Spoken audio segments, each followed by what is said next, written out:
Hi, everybody. It's Jay, and I'm back in the booth for another sneak peek video preview of this week's new release here on Say with Jay. This week, our new release is Dreaming of Her Secret Santa's Kiss. It's the third book in Jessie Gussman's Cowboy Mountain Christmas Sweet Romance series. And before I get started with that, a couple of weeks ago, we did a question and answer preview or segment during our preview. And one of the questions that came up in several different forms that I wasn't able to get to, I thought I would address today. As I said, it came in several different forms, so I won't list everybody who submitted it, but I was asked about my family, and I thought I would just share my family with you today. This is Lily. She's about 5.5 years old. We got her when she was about 6 weeks old. A neighbor had found her and couldn't keep her, so we took her in. As you can see, she's very hardworking. Her hobbies include naps and getting the zoomies when she gets in the catnip. This is Smoke. Smoke is about 9.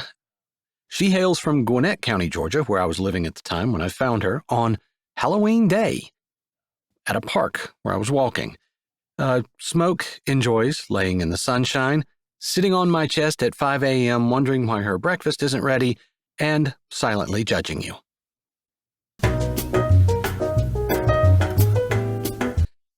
I apologize. I have been told that I may have misunderstood the question, that you guys are actually interested in my human family. Okay. I have one son, William. He's a recent graduate of Kennesaw State University and has been working in his first job for several months now. On Memorial Day weekend, he got married, so I gained a new daughter-in-law, Jenna. They're both working adults, so they're not able to join me for a live shot, and probably wouldn't have worked very well in my booth anyhow. But I do happen to have this photo of them from their wedding, along with this devastatingly handsome stranger who just appeared for the ceremony. Anyway, that is my family. Now, let's talk a little bit about Dreaming of Her Secret Santa's Kiss. It's the story of Burgundy Gannon, who went to Hollywood to make it big, and it was a bust, and now she finds herself in Mistletoe, Arkansas, running from and trying to overcome her past. It's the story of Crew Pittman, who was one of the top underwater welders in the world, but when he suffered a freak accident that left him permanently injured and permanently unable to work, he decides to settle down in Mistletoe, Arkansas, the home of one of his best friends and fellow divers, Denver Barclay, whom you met in the previous book. Crew decides to buy a farm.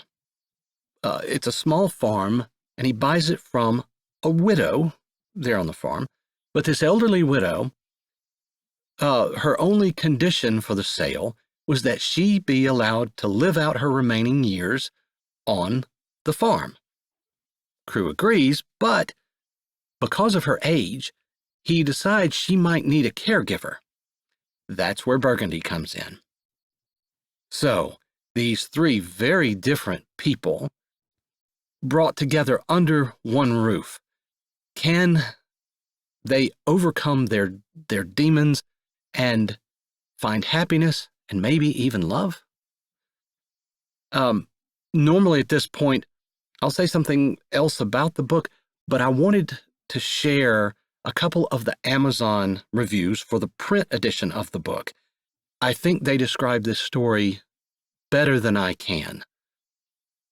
The first one: this book may be the best book Jessie Gussman has ever written. She perfectly describes the pain, guilt, and shame that so many people have from the mistakes they have made in the past. But Jessie also beautifully demonstrates how wonderful and big God is, and how nothing is too big or ugly for him. The second review: these are not your typical romance heroes, but their story overflows with God's love and grace. It also offers a wonderful example of who we should all be as God's church and people. Faith, grace, redemption, this book has it all. I couldn't say it any better, so without further ado, here is a sample of Dreaming of Her Secret Santa's Kiss. I hope you'll listen, hope you enjoy it, and then hope you'll come back this Friday for the full release here on Say with Jay. "Will you sit down?" she asked with a little smile. Not the kind of smile that she might normally have used on a man before, but the kind of smile she used on a man she might be falling in love with. He hesitated, and that made her wonder if she was pushing too much. "I don't want you to do anything you don't want to. I don't want you to feel pressured." "Oh, I want to. That's not the problem." "Then what's the problem?" "Maybe I want too much." He shook his head, not taking his eyes from her, as he walked around and sat down on the swing. "I want more than I deserve. I feel like everything I have to give in return is not enough." Her breath caught. No one had ever treated her like she was valuable before. She'd always been a commodity. When Crew said that, it made her feel like he really did feel like she was worth more than anything he had. Maybe it wasn't true, but she felt like it was. She held his eyes and moved closer.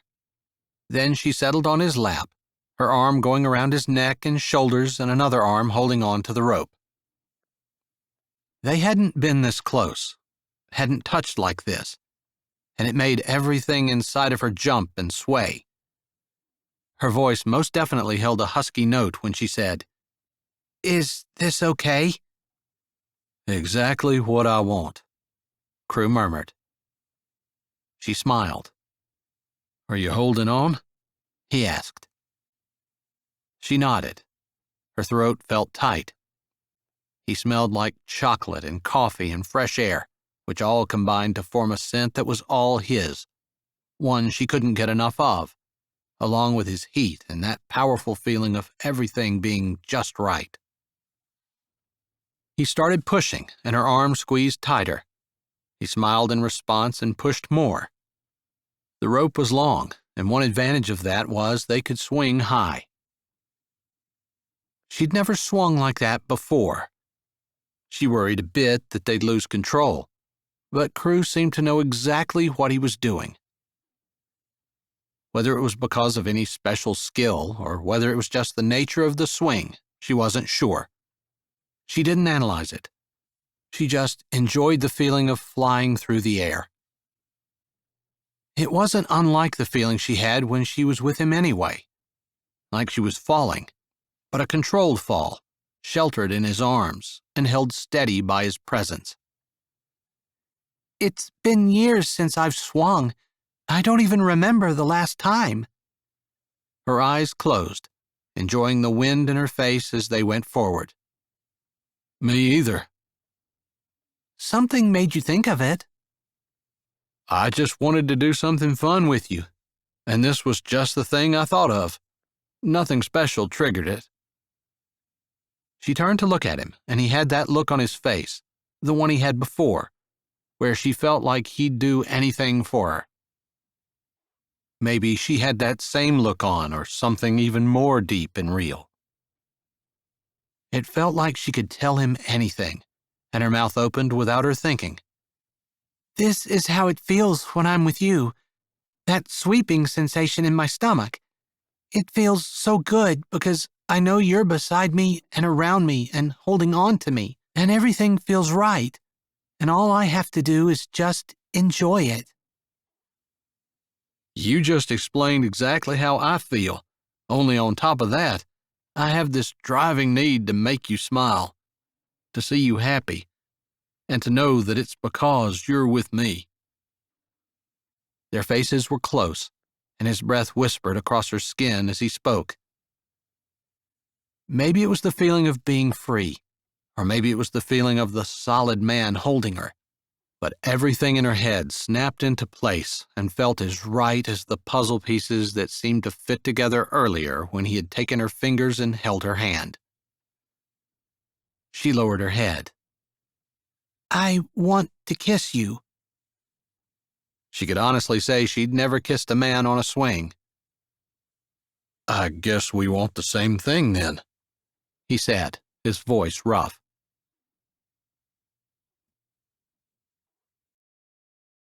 Hi, this is Jay, and thanks for listening. If you're ready for another great audiobook, here's one we think you might like. Or check out the playlist with all our latest releases.